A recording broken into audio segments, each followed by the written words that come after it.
The DPRK is back to testing missiles. After a 74-day hiatus, North Korea has test-launched another ballistic missile, which some believe is possibly its most powerful one yet. An intercontinental ballistic missile was launched from Pyongsong early Wednesday, reportedly flying on a lofted trajectory and reaching a maximum height of 4,500 kilometers. The missile flew nearly 1,000 kilometers for approximately 53 minutes before landing off the coast of Aomori within Japan's exclusive economic zone. Two previous ICBMs test launched this year traveled a shorter distance, flying for 37 minutes on July 4th and 47 minutes on July 28th. Had the missile flown on a standard trajectory, experts say it would have a range of more than 13,000 kilometers, enough to reach Washington, D.C. and the rest of the continental U.S. and even Europe or Australia. South Korea responded to the launch by conducting its own missile test off the country's east coast. Japan detected radio signals on Tuesday suggesting the North might be preparing for a ballistic missile test, and the government has since condemned the launch.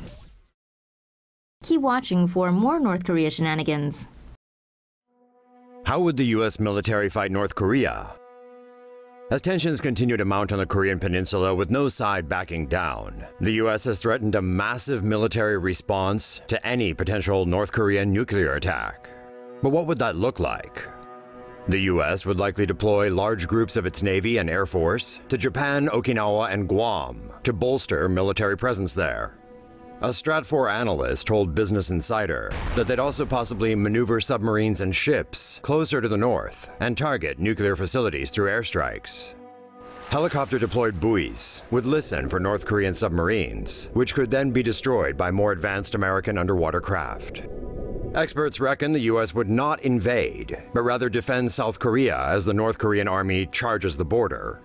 This scenario would also see U.S. Special Forces parachuting into strategic locations around Pyongyang for surgical strikes. If, in the extremely unlikely scenario, North Korea strikes Guam or another U.S. territory or ally with a nuclear strike, the U.S. has the option to respond via land, sea, or air.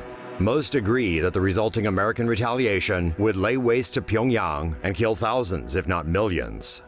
Or, Kim Jong-un and Donald Trump could just simply step into the octagon and see what happens. Phew, that was a close one. Safety concerns have been raised over North Korea's aggressive missile testing program after the most recent launch came dangerously close to a passenger plane. On July 28th, an Air France flight to Paris took off from Tokyo, carrying more than 300 passengers. 45 minutes later, North Korea test-launched an intercontinental ballistic missile from Chagang province. The missile climbed more than 2,000 miles before returning back to Earth. It landed in the Sea of Japan just 5 to 10 minutes after the Air France flight passed through the same area. In response to the incident, Air France put out a statement claiming North Korean test zones don't interfere with their flight paths, adding that they analyze potentially dangerous flyover zones. But experts say global aviation systems may not be able to even detect a missile in a plane's flight path, let alone warn airlines about it.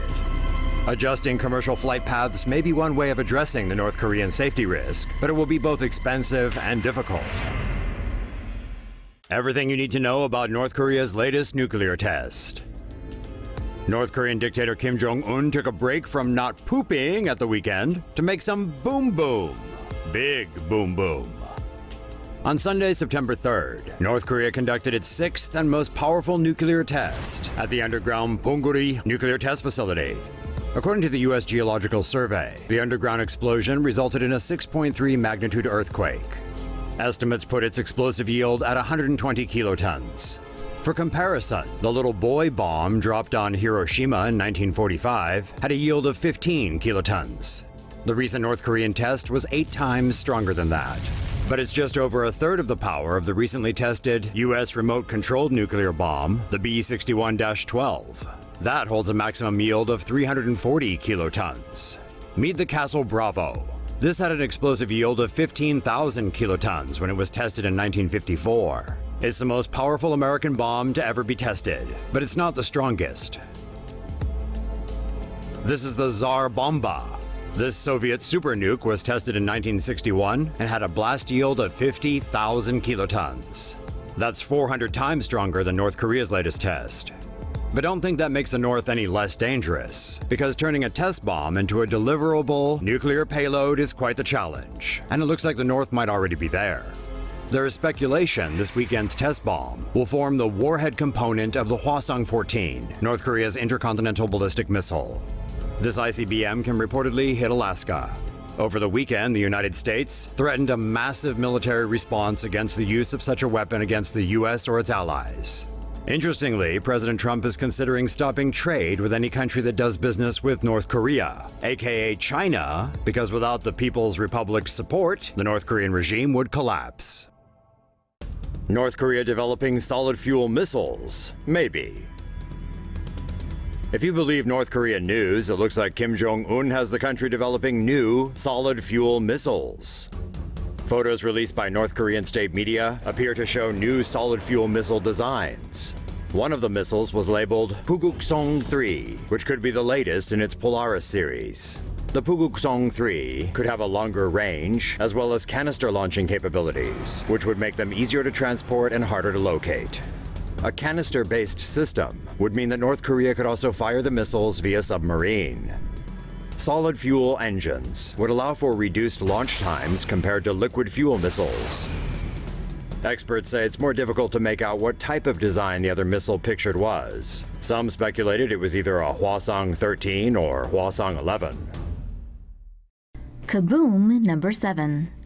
Little Rocket Man might be readying for yet another nuclear boom boom while his arch-rival Tangerine Man is saying yo what's up in Asia. South Korean intelligence told the country's lawmakers last Thursday that North Korea is making preparations for another missile test. Seoul points to increased vehicular movement around a missile research base in Pyongyang as evidence of this. North Korea last carried out a test in September of this year at its underground facility in Pyeongi-ri. That reportedly resulted in an earthquake and several aftershocks. Last week, Japanese media outlet TV Asahi reported this created a tunnel collapse and the deaths of 200 people. However, Pyongyang called this report fake news. And that's coming from the same guys who reportedly say this guy could drive a stick when he was a toddler.